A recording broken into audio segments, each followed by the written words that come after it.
So আপনি যখন specially কোনো মেয়ের সামনে থাকবেন বা মেয়েদের সাথে কথা বলবেন তখন খুব একটা হাসবেন না, আর প্রিয় বাধ্যগত ছেলের মতো ঘন ঘন মাথা আপ অ্যান্ড ডাউন করবেন না, এতে করে আপনাকে রাফ টাফ দেখাবে। আর তাছাড়া একজন ছেলে হিসেবে আমাদের খুব বেশি হাসা উচিত না, যদিও বলা হয় হাসি আমাদের জন্য উপকারী। আর একান্ত যদি হাসি দেওয়ার দরকার পড়ে তাহলে এমনভাবে হাসবেন যাতে আপনার দাঁত দেখা না যায়। নাম্বার 2, যতটা সম্ভব কম কথা বলবেন। ছোটবেলা থেকে আমরা স্কুল, কলেজ এবং অন্যান্য সিস্টেমের মাধ্যমে এমনভাবে বড় হয়েছি যাতে আমাদেরকে বেশি কথা বলতে হয়। এমনকি আমাদের সময় তখন বিতর্ক প্রতিযোগিতা পর্যন্ত ছিল, সেটা মেবি এখনও আছে।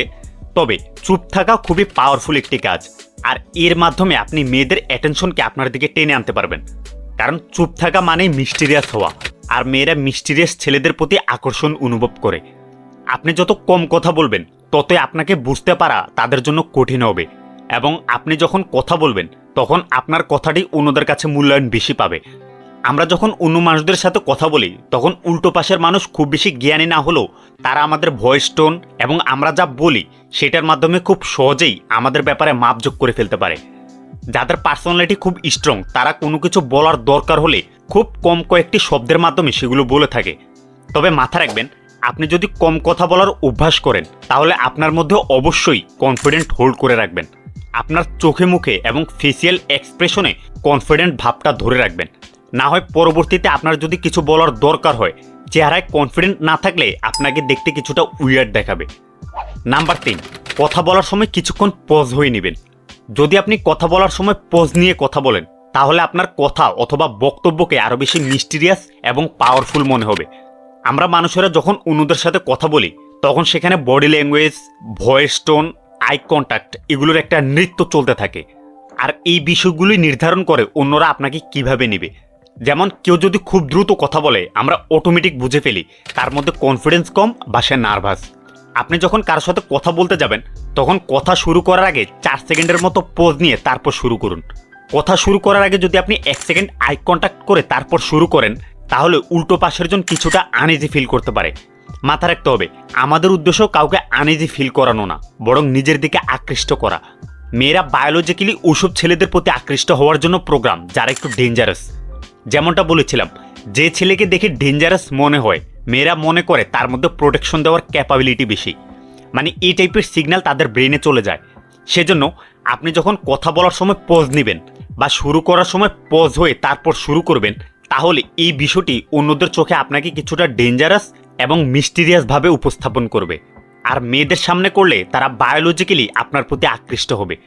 এই কাজটি যখন করবেন তখন আপনার ফেসের মধ্যে প্রেজেন্ট মোমেন্ট একটা ভাব রাখবেন যাতে মনে হয় আপনি প্রেজেন্ট মোমেন্টে রয়েছেন। এতে করে আপনার এই আচরণটাকে আরও ইনহ্যান্স দেখাবে। নাম্বার 4, কোনো বিষয় খুব বেশি এক্সাইটমেন্ট শো করবেন না। অনেক ছেলে আছে যারা নতুন কিছু একটা কেনার পর অথবা পাওয়ার পর খুব এক্সাইটমেন্ট শো করে, নানাভাবে তারা তাদের এই এক্সাইটমেন্টের ইমোশনটাকে জাহির করে। কিন্তু একজন ছেলে বা পুরুষ হিসেবে আমাদের খুব বেশি ইমোশনাল হওয়া বা ইমোশন শো করানো উচিত না। ইমোশনের মাধ্যমে আমরা অন্যদেরকে ফিগার আউট করতে পারি। সো আপনি যখন ইমোশন শো না করেন তাহলে অন্যরা আপনাকে সহজেই ফিগার আউট করতে পারবে না। আসলে ইমোশন শো করা নারীদের কাজ, আমাদের পুরুষদের না। মাথা রাখবেন, ইমোশন যত হাই ইন্টেলিজেন্স তত ডাউন। মেয়েরা যখন একজন ছেলেকে ফিগার আউট করার চেষ্টা করেও তাকে ফিগার আউট করতে না পারে তখন তারা এই বিষয়টিকে অনেক পছন্দ করে। এতে করে মেয়েটি ওই ছেলের প্রতি আরও কৌতূহলী হয়ে পড়ে। মেয়েরা হলো বিড়ালের মতো, যেমনটা বিড়াল আপনার ঘরের খাটের নিচে শেল্ফের উপরে বা ড্রয়ারের ভেতরে কি আছে এগুলোর ব্যাপারে খুবই কৌতূহলী। কোনো বিষয়ে খুব বেশি এক্সাইটমেন্ট না হওয়া এবং খুব ইমোশন বা আবেগ শো না করা আপনাকে একইভাবে মেয়েদের চোখে মিস্টিরিয়াস বানাবে। মেয়েরা যত আপনাকে কম বুঝবে ততই তারা আপনার প্রতি আরও কৌতূহলী হয়ে পড়বে, আর যত কৌতূহলী হবে ততই তারা আরও আকৃষ্ট হবে।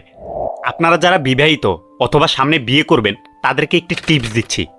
যদি আপনি চান আপনার স্ত্রী আপনার প্রতি সবসময় আকৃষ্ট থাকুক তাহলে আপনার লাইফের ব্যাপারে নিজ থেকে তাকে 100% বলবেন না, তাকে নিজে থেকেই ফিগার আউট করতে দিন এবং সেটা করবে।